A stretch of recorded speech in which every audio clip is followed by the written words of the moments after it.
Hello, Affordaplane friends. This is Terry in Houston, Texas, here at my hangar with the Affordaplane. And I haven't had any updates in a while. I know some of you guys have mentioned that. Since today, I've been out here doing some work on the airplane and did attempt to do a couple of crow hops with it. I thought I'd go ahead and do a quick video for you guys and just kind of let you guys know what I've been doing. So, I'm going to move the camera here. Usually out here by myself, and I'm usually busy, so that's kind of why I haven't been doing a whole lot of videotape. But you can see some of the things that we've done. We've added the wing gap.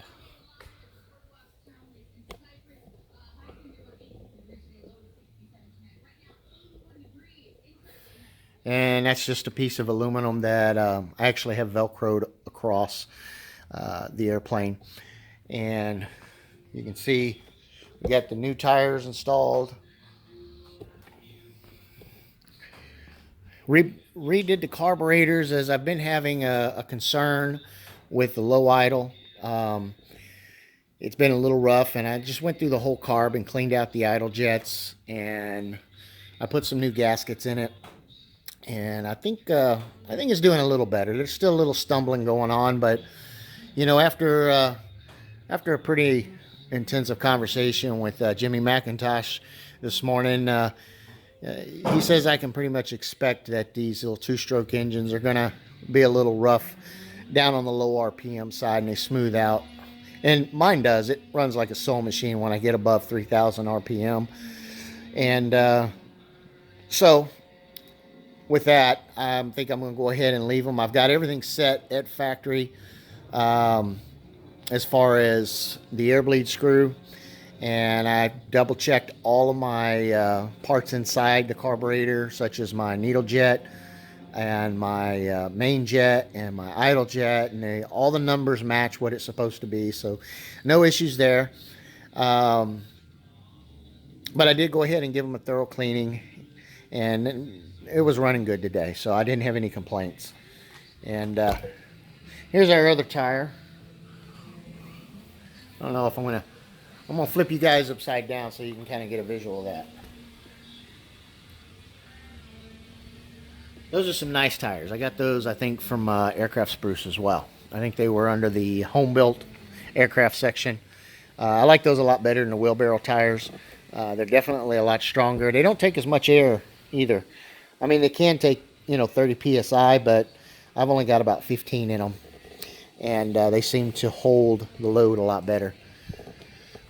Anyway, I'm going to give you a quick walkthrough here. We do have the cables on, and everything's attached.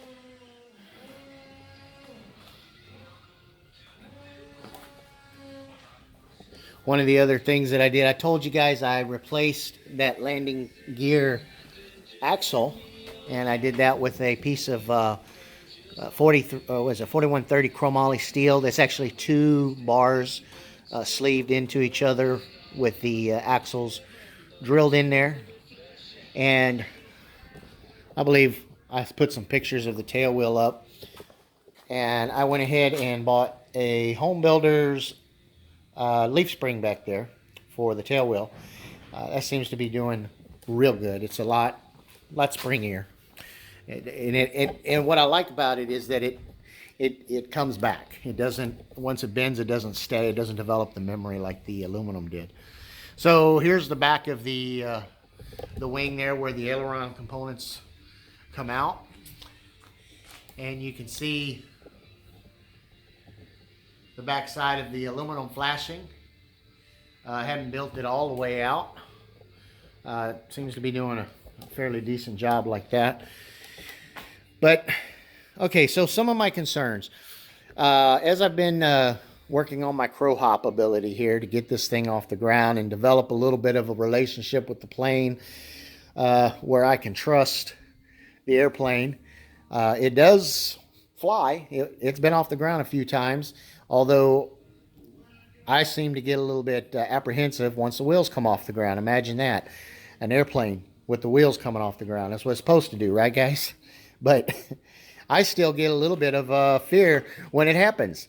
And I really don't know why. I guess I get up. I know this thing has a very dominant rudder.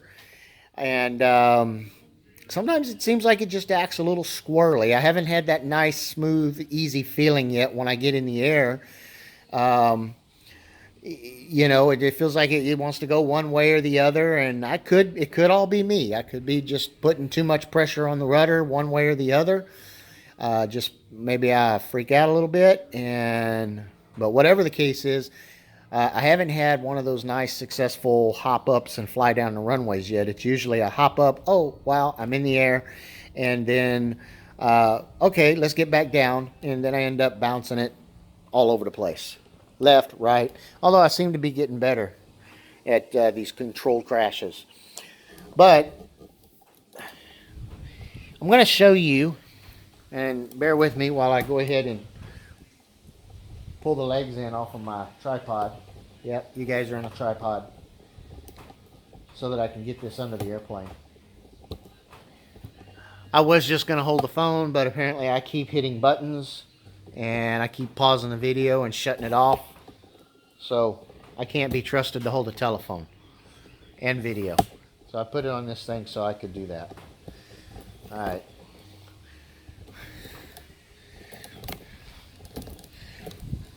So those brackets that I was just talking about previously here, or did I talk about them? See, I've done this so many times I can't remember.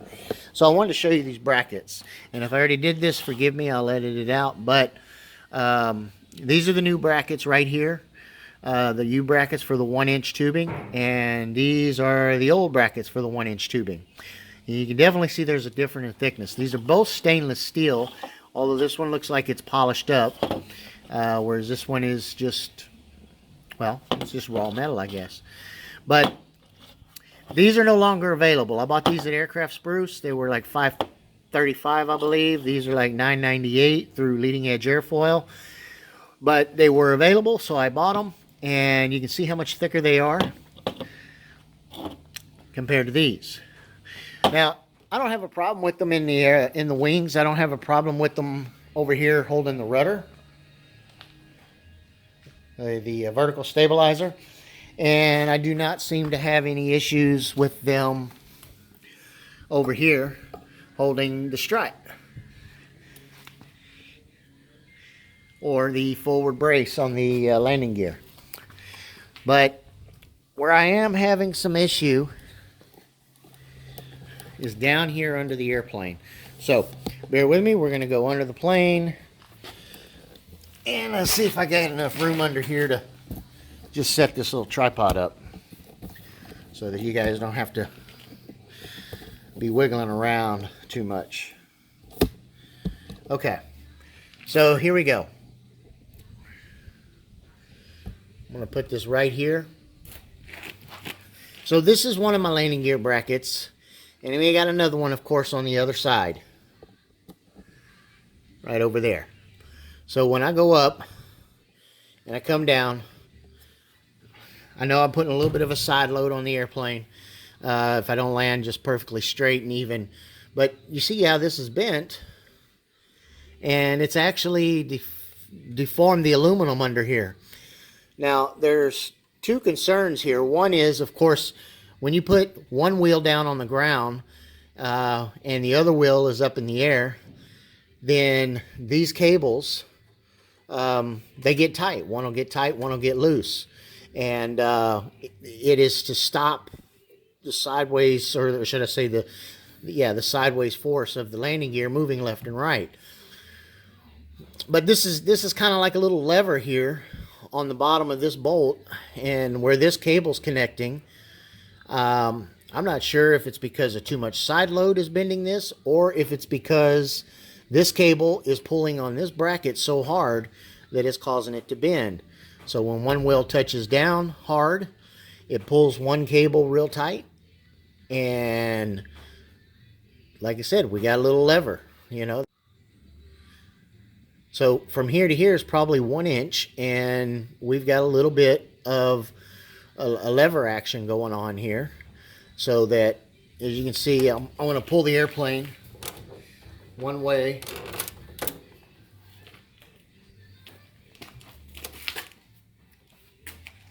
Well, I'll have to lift this wing. There we go.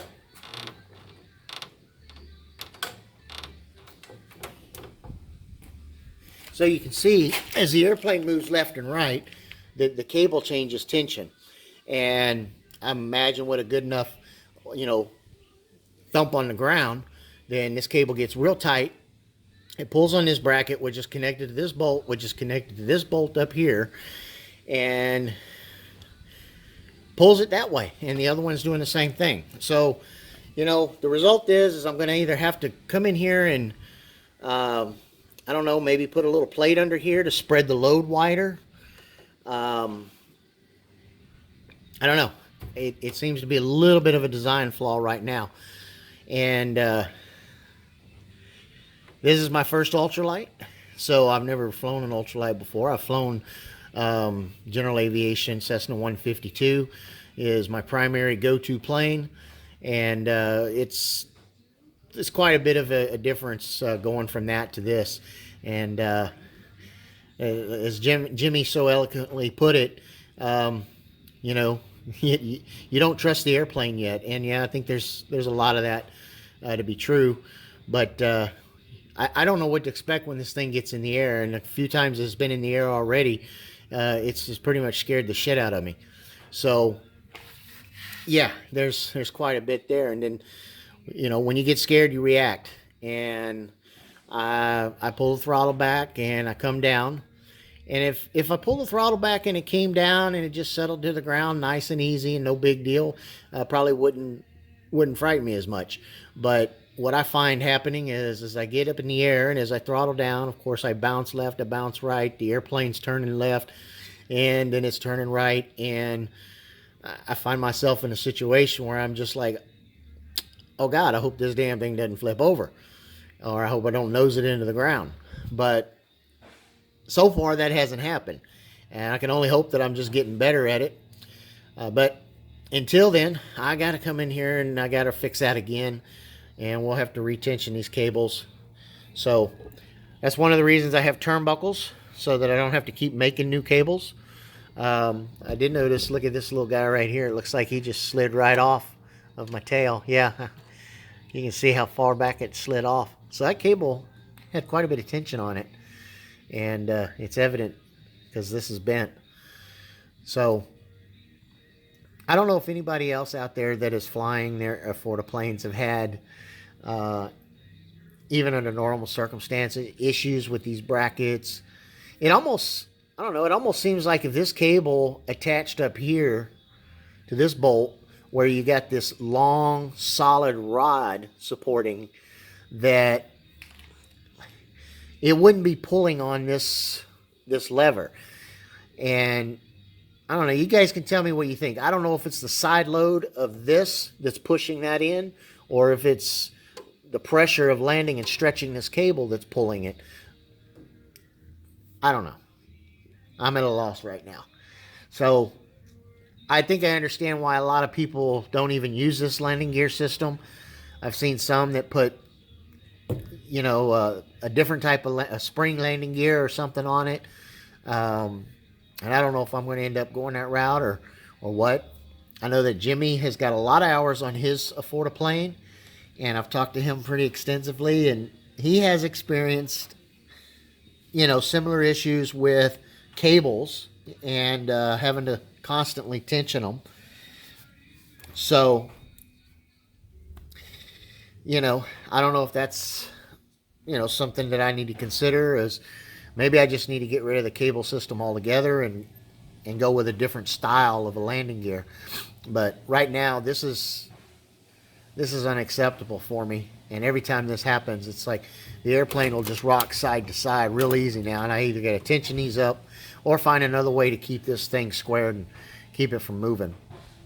I even thought about maybe just putting some, straight, rods instead of cables. But I might end up with the same situation. Who knows? So Anyway, I don't know what else I can show you guys on here. That's pretty much where I'm at right now. And like I said, just getting this thing, an airplane that you build yourself, especially if it's your first one, and no ultralight experience.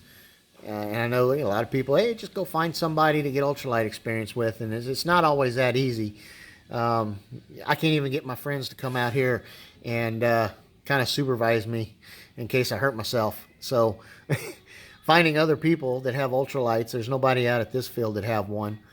And I don't personally know anybody that flies ultralights. I mean, most of the people I know fly general aviation aircraft. And it's just no comparison to this. I mean, I could go over to Pearland right now, rent a Cessna 150, go up and fly, and I would have no anxiety at all. And it's probably just because I've got hundreds of hours in them, and I know what to expect from the airplane. I know what the feel is. And, when I throttle up, I put that throttle all the way to the firewall, and boom, we go fly. Still, like I said, once this thing gets airborne, and I get a little rock to the left or a little rock to the right, could be from the rudder. I don't know. It's a big rudder back there, But I see the airplane going left or I see it going right, and my reaction is okay, I need to get this under control, and that usually means that I start to pull back on the throttle and come back down on the ground. Was watching Tony's video. Got me really, really inspired to come out here and get mine going. It looked like he just had no issues at all getting that airplane up. And there's no reason. I mean, mine is built well. Everybody tells me that the airplane is built well. And I feel like it should fly. And well, I know it does fly. But I think a lot of this just comes down to what's going on with me psychologically in my head when this thing leaves the ground. I think it got a little higher off the ground today, but I don't know. Right now it feels like it. I don't know if it's sensitive or what it is, guys. I know I'm kind of rambling on here, and there's a lot of different thoughts. I mean, I will tell you this: I just got back down on the ground. I was outside earlier taxiing this thing and trying to hop it.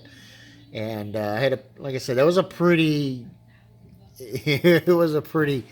what I would consider violent landing.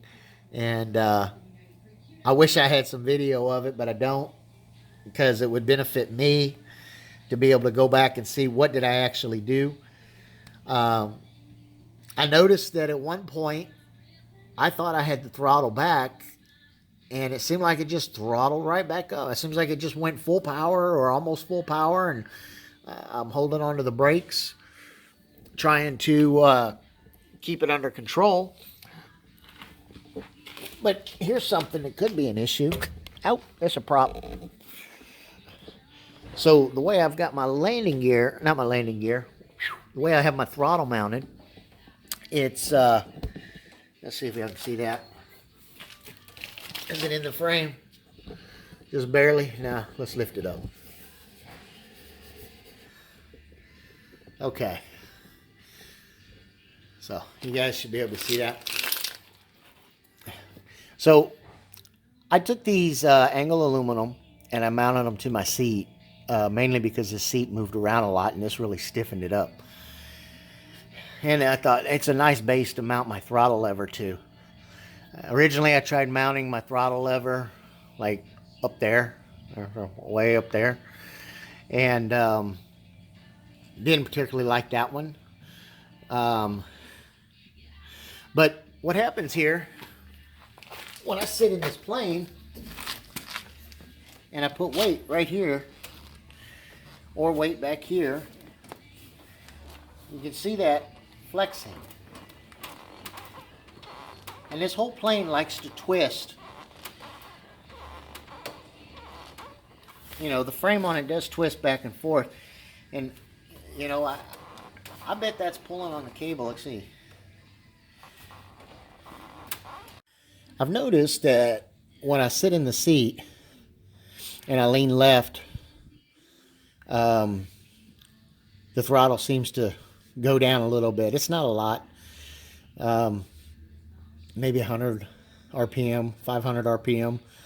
I'm not 500, 150 to 100 RPM. And if I move right, it'll increase because it pulls. But I may have just, I don't know, I may have panicked and just pushed it all the way forward. Who knows?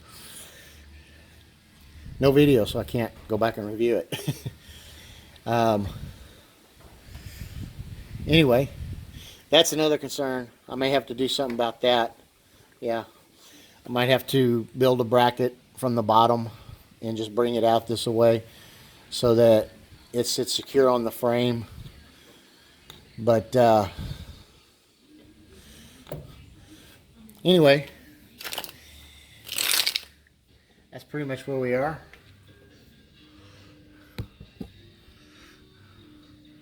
This is our fuel setting. I know I told you guys about how I relocated these. You can see these little, these came with the tank back here. Well, the caps didn't, but that's where the original spouts were. And you can see that where my seat's at, there's just no room to put anything like this on there. Plus, when it was up there, I couldn't get all the fuel out. So, I mean, the fuel would still be like way up here. And so I went ahead and drilled another hole, got another bulkhead fitting, and I attached that there to bring it down. That's the lowest point I could get. I mean, you could go down here on the bottom, but the bulkhead fitting actually protrudes to the inside of the tank, so it pops out probably a 1/4 inch or so, maybe a little more, so you'd still be in there. But this is pretty much as close of a location that I could get to get the maximum amount of fuel out of it, which doesn't matter because I still haven't flown the damn thing. So, got a little issue with the tail wheel or the rudder. Let me take you back there. And I don't want you guys to think this is just a total, you know, gripe video on things, but give me 1 second here. I'm going to lift the plane up.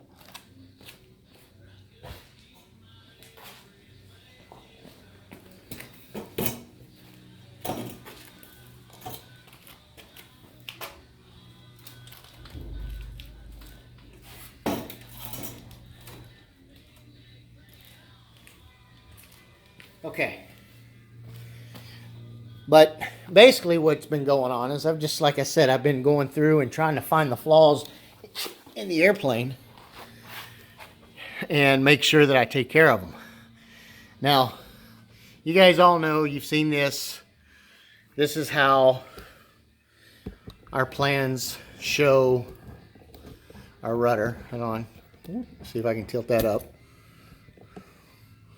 How's that look? Let's see.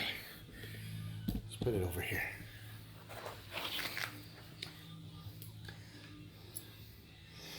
So much metal and trash in my hanger. Alrighty. So, this plate right here.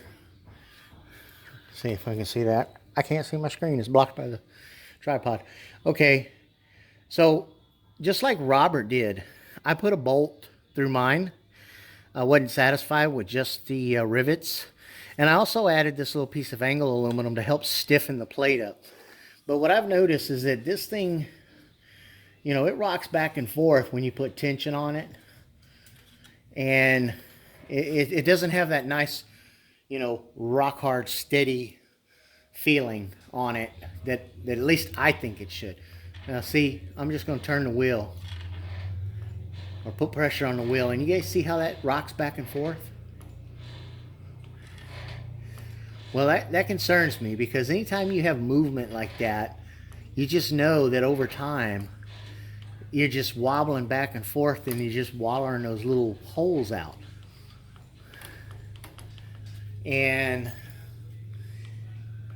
of course my fear is at one point in time, you know, these things pop out or something happens, and then you don't have an additional, you know, brace up there. I kind of wish I'd have gone ahead and put 2 bolts in this instead of just 2 rivets and 1 bolt, because if these rivets fail, or both of them fail, you've got that AN3 bolt, which probably isn't going anywhere, but it will allow this to just kind of pivot, and then of course your rudder doesn't do a damn thing. So you could see how that thing twists and moves back and forth. So I don't know, I kind of feel like maybe if this was a little thicker, maybe if it mounted to the side right here, maybe one on the other side, one on this side, that, and then a bolt going through the tube to hold it. I kind of feel like that probably would have been better designed than what we have right now.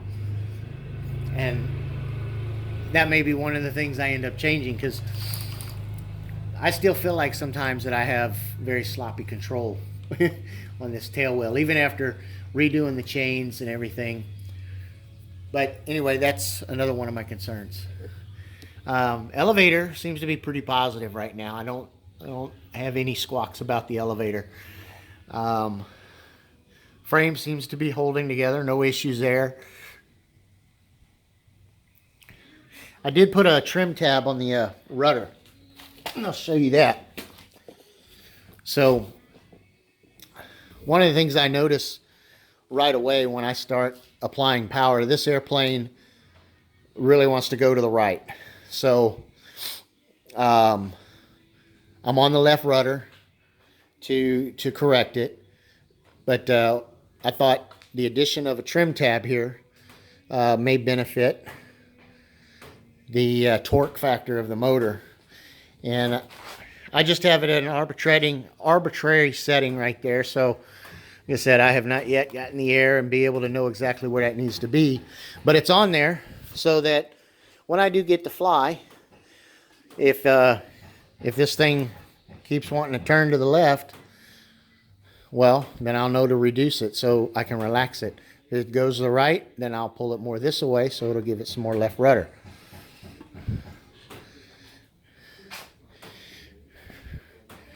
No issues. These cables here holding up good.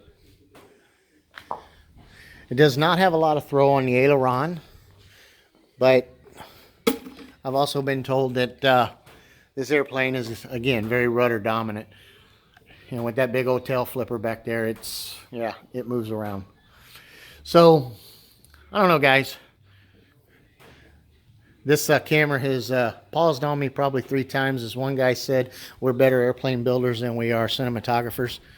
But I have more work that I'm going to have to do to this airplane. And it seems like every time I get the courage to leave the ground with it, I break something. And then I got to fix it. Just eyeballing my landing gear. Yeah, it definitely looks like it's a little bit out of whack. Let me go over here and see if I can pull the wing up a little bit.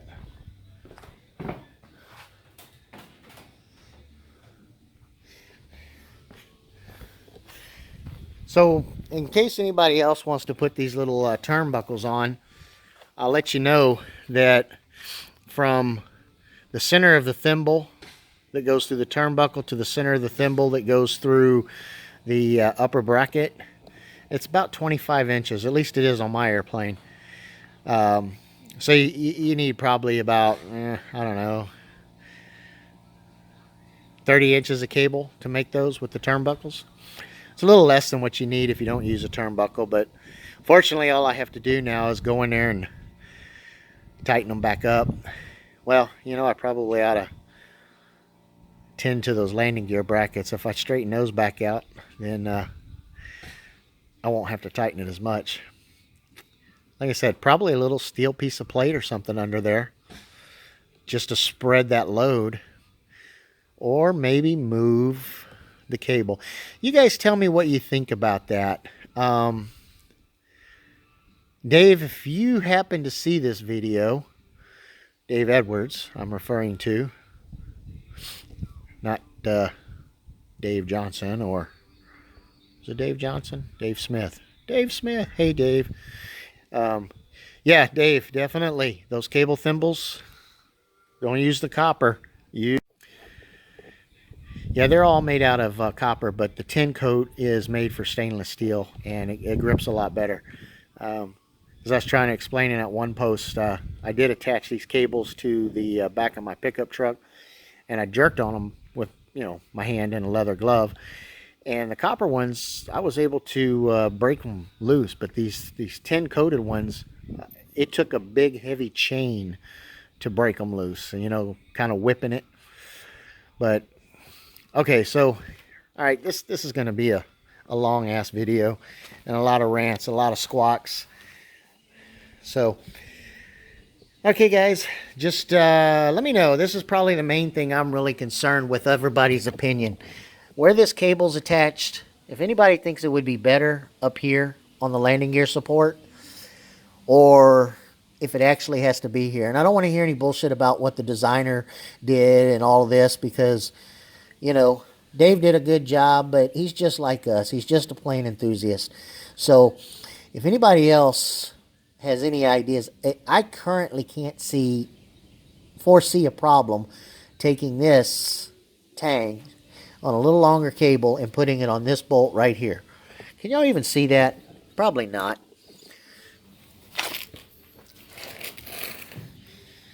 This damn camera.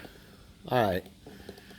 So this is what I'm talking about. Going from here to here, because this is a very solid connection down here, and then you wouldn't be teeter-tottering off of this little lever that you basically create. So if that wheel slams real hard, or this wheel slams real hard and causes the frame to torque, instead of pulling on this bracket, it'll pull on this AN4 bolt here that goes through the solid 1-inch rod, not this little 1/8-inch stainless steel cable or a bracket.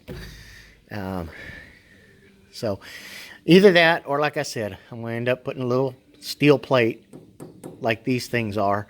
Probably just make a little square, put it under there, put a little longer bolt in there, and that'll spread the load farther apart, but it's not going to stop it from bending that. I don't know. Okay, guys, so I'm going to go ahead and sign off here. I've rambled on enough. If there's anything specifically that anybody wants to see, let me know. If you got questions, I'll try to answer them. I'm not a professional at this, but I'll do my best. And everybody have a good day. Talk to you later.